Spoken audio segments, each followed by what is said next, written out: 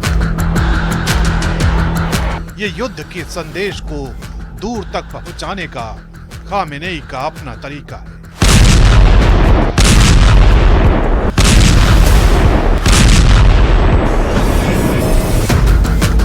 दुनिया ने खामेनेई की गरज सुनी। अपनी बात को दुनिया के सामने पहुंचाने के लिए भी खामेनेई ने इमाम खुमैनी मस्जिद का चुनाव किया, जिसकी 1979 की इस्लामिक क्रांति में अहम भूमिका थी। खामेनेई ने जिस बेबाकी से अपनी बात रखी, उससे ये साफ हो गया कि पश्चिम एशिया में भड़की ये चिंगारी शोला बन चुकी है, जो कब ठंडी पड़ेगी ये कोई नहीं जानता। इसी मस्जिद से आई इन तस्वीरों ने अमेरिका के साथ ही इजराइल की खुफिया एजेंसियों की टेंशन भी टाइट की हुई है।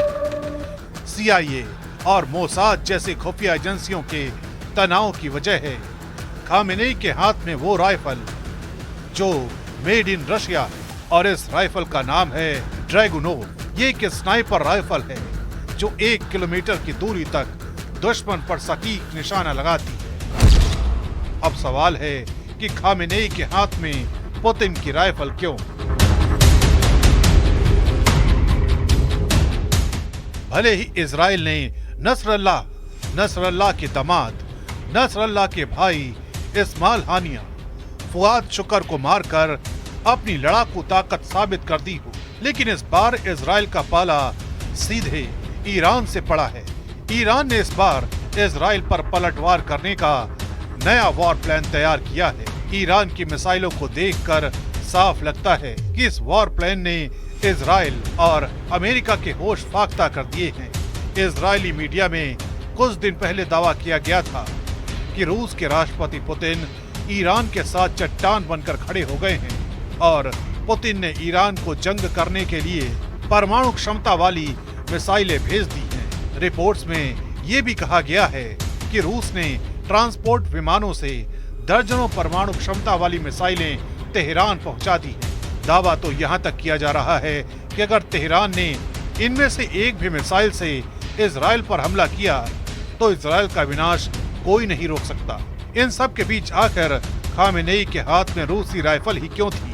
इसे समझने के लिए आपको कुछ दिन पहले की ये तस्वीरें देखनी चाहिए। रूस के पूर्व रक्षा मंत्री और वर्तमान में रूस की सुरक्षा परिषद के सचिव सरगेई शोइगु जब तेहरान में ईरान की IRGC फोर्स के commander major general Mohammad Bagheri से मिल रहे थे, उस वक्त किसी को अंदाजा नहीं था कि रूस ने इजराइल ईरान युद्ध में कितना बड़ा खेल कर दिया है। दावा किया जा रहा है कि राष्ट्रपति पुतिन के आदेश के बाद ट्रांसपोर्ट एयरक्राफ्ट IL-76 ने रूस से उड़ान भरी और इसी जहाज ने ईरान के गुप्त ठिकानों पर रूसी मिसाइलें इस्कंदर को पहुंचा दिया। इसके अलावा रूस ने ईरान को उपग्रह नेविगेशन सिस्टम ग्लोनास की भी मदद दे दी है। रूस के इस्कंदर परमाणु क्षमता वाली मिसाइल कुछ मिनट में ही लॉन्च करने के लिए तैयार हो जाती है। इस मिसाइल के मिलने से ईरान अब इजराइल में घुसकर कभी भी इस्कंदर मिसाइल से हमला कर सकता है। ऐसा पुतिन ने यूक्रेन में सैकड़ों बार किया है और ये मुमकिन हुआ रूस के उपग्रह नेविगेशन सिस्टम ग्लोनास से। अब ऐसी क्षमता मिलने से ईरान भी इन मिसाइलों से इजराइल के ठिकानों पर सटीक हमला कर पाएगा। את נחישותנו להגן על עצמנו ואת נחישותנו לגמול לאויבינו.